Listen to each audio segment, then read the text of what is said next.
All right, so I have a theory on why some of these volume studies show that when training volumes go excessively high, that for those studies it shows additional muscle growth, whereas in others it doesn't. All right, so I thought I would chat with you guys and gals a little bit about this today. And this is something I've discussed a little bit in the past, but something to factor in. And I think it becomes apparent when you step back and you look at the individuals who are conducting the studies, okay? You look at the individuals conducting the studies. Without going into names, but you look at the whole circle of people and then look at their social media and generally how they train. And then we look at other studies by other researchers that have conflicting data, okay? And I think the explanation is more simple than people realize. Because it's really inconsistent. Now, keeping in mind that the state of exercise science as it pertains to muscle growth is not particularly good. The studies are still relatively low quality, small sample sizes. Okay, it is very difficult to draw anything realistic. And I've heard people point out in other harder sciences, they're like, it's kind of a joke. Like I wouldn't really take a lot of those studies too seriously just because, quite frankly, they're just not good science. Right? They're like in other fields, they would just be thrown out and laughed at. The problem is it's not the fault necessarily of researchers, it's the lack of funding, the lack of participants willing to actually to get 1,000 people to do a year-long study is pretty much impossible. There is simply no funding and resources in the field to even do it. To do good science, you can't do it. All right, so back over to that point. We talk about a little bit of bias in the research. All right, we've had studies in the past that show that even exceeding 10 sets a week reduced muscle growth. And I want us to be clear. There were researchers in labs that were showing even in trained lifters, including women who tend to be more volume resistant than men, who had 3 or more years of experience. Like we've seen these studies in the past, multiple of them. They start doing more than about 10 sets, 12 sets a week. Their muscle growth was slightly less than the people who did 5 or 8 or 10 sets per week. Like when they were compared, like we saw actual signs of minor overtraining and stuff in some of that. Okay, that's significant. Now, granted, these were also oftentimes single sessions. So again, we could extrapolate based on that. Yeah, doing more than about 10 sets in one workout for a muscle probably problematic if they're training hard. Now, here's the problem. A lot of those studies, they were training to failure. Okay? Because a lot of those researchers are like, well, we don't know how to really judge proximity to failure that well.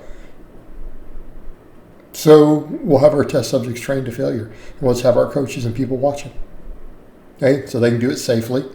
Right? They do squats to failure and stuff like that in some of these studies. Bench presses to failure, but then using spotters, right?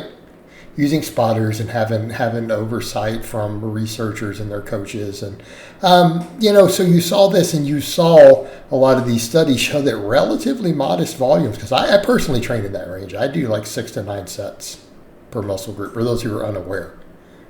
Okay? I train pretty close to failure, and in many exercises I do go to failure. Obviously some we don't. I definitely try on most of my exercises to hit failure on the third set.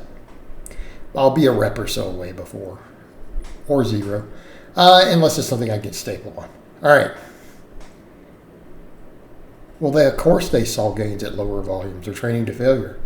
All right, a lot of these researchers who are putting out data or discussing the really high volumes don't train to failure. In fact, when you watch some of them, many of them are kind of lazy in their training. Right? They're not only lazy, they're weak.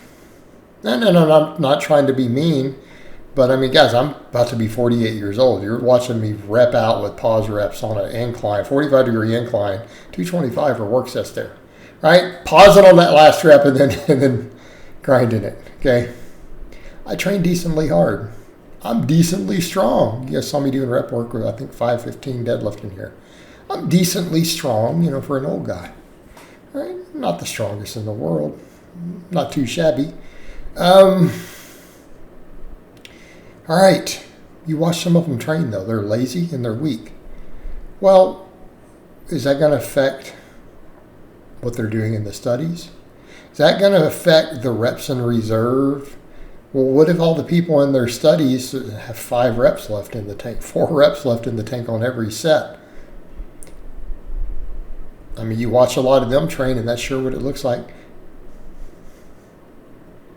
Lightweight sets that aren't even close to failure. Pretty normal for a lot of them. Okay? Incidentally, they're involved in studies that go, oh, we found that 30 sets produced more muscle growth than 15. All right? Do we know how insane that is? I mean, from a volume perspective, okay, so it really creates some problems in the data, doesn't it? Because we've had other labs literally showing we get less gains passing 10 sets when they're training to failure. And then these other labs and these researchers are like, oh, we found 30 sets produce more muscle growth than 15. Whereas some of these other researchers found 15 caused less than 10. So we go the other direction. And then when they did 20, they gained even less.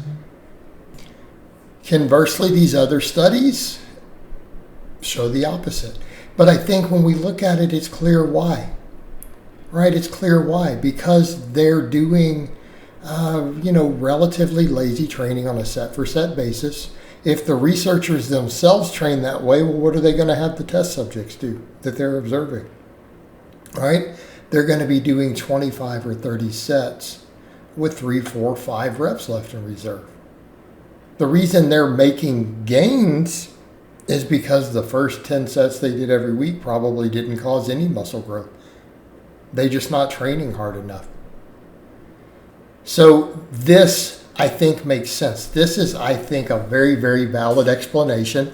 I mean, setting aside the possibility for bias, setting aside the lack of available resources to really conduct these studies, we only have to look at the methods of the researchers, use some common sense and say, okay, do the researchers have the test subjects training like they do? In which case, it makes sense. Their test subjects need 30 sets to make gains, to at least to optimize them, because their sets are so low quality. All right, guys, but that's really all I have to say on that today. I hope it's been informative, and I'll talk to you guys and gals next time.